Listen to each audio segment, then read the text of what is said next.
Hello, welcome to CATEX TV. My name is Frank Fortunato. Today is Friday, August 23rd, 2013. Interesting developments from Bermuda indicating that 47 new insurers were registered on the island during the first 7 months of this year. This is an 81% increase over the same period last year. Most of them, of course, were special purpose vehicles designed to set up by the issuance of cat bonds or insurance-linked securities. The 7 SPI, special purpose insurers, that were set up in July alone have combined projected revenues of $151 million over the first year of operation and are expected to underwrite $1.7 billion in business over the next 5 years.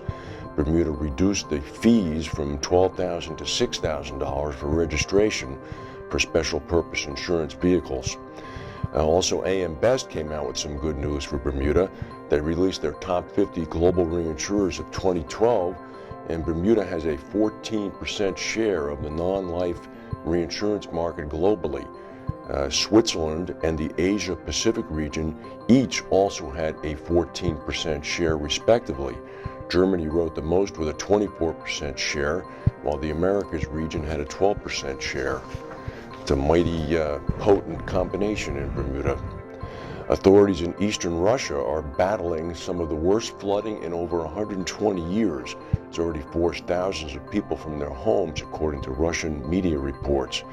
Authorities say the situation is deteriorating in the Jewish Autonomous Region. I did not even know that that existed, but apparently it borders the Amur River near the city of Khabarovsk. Thousands of people have been evacuated. Flooding is rampant over residential and agricultural areas, and some 28 electrical substations are now 8 meters underwater. It's a potential problem that's being monitored closely from Moscow.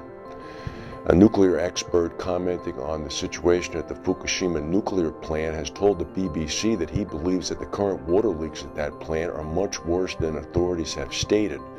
Michael Schneider is an independent consultant who's previously advised the French and German governments. He says water is leaking out all over the site and there are no accurate figures for radiation levels. Meanwhile, the chairman of Japan's nuclear authority said that he too fears there will be further leaks. The ongoing problems at the plant increased in recent days when the Tokyo Electrical Power Company admitted that about 300 tons of highly radioactive water had leaked from a storage tank into the sea. The Japanese nuclear energy watchdog has raised the incident level at Fukushima from 1 to 3 on the international scale, measuring the severity of atomic incidents. This is an acknowledgement that the power station is in its greatest crisis since the reactors melted after the earthquake and tsunami in 2011. People are worried about the enormous quantities of water that are going to be used for hundreds of years into the future to cool the nuclear reactors. Some 1,000 tanks have already been built on the site to hold this water, which is then contaminated after it runs over the reactors. These tanks are already believed to be at about 85% of their capacity. Every day an extra 400 tons of water are added. Schneider says the quantities of water they are dealing with are absolutely gigantic. He said what's worse is that the water leakage is everywhere. It's not just from the tanks, it's leaking out from basements, it's leaking out from cracks all over the place. Nobody can measure it.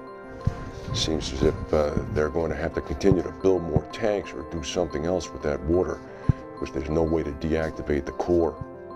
Russia has told Syria that President Assad has to cooperate with UN experts investigating the reports of the chemical weapons attack that supposedly killed hundreds of civilians.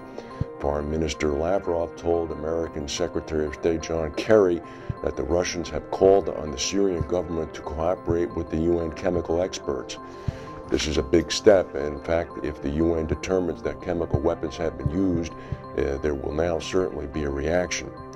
In Yosemite National Park in California, a wildfire is now raging out of control.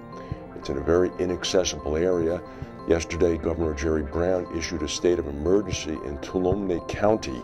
This is after the total now of acreage that has been destroyed is up to 64,000 acres.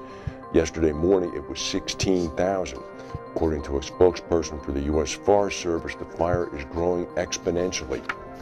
And you probably know by now that trading on the NASDAQ The American exchange was halted yesterday for about an hour and a half after a software glitch resulted in a complete shutdown.